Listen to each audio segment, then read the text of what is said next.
কবিতাৰ শিৰোনাম ভগ্নপ্ৰায় দেহ। কবি উদয়ানন্দ দাস।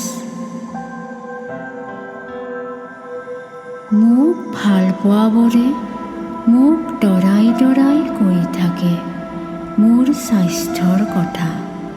মই এক শীৰ্ণকায়া হৈ এনেদৰে জীয়াই আছোঁ যেন এপাহ লেৰেলি পৰা ফুল। লেৰেলি পৰা ফুলৰ মূল্যই বা ক'ত? তথাপিও এই নিস্তেজ দেহত সজীৱতা বিচাৰোঁ।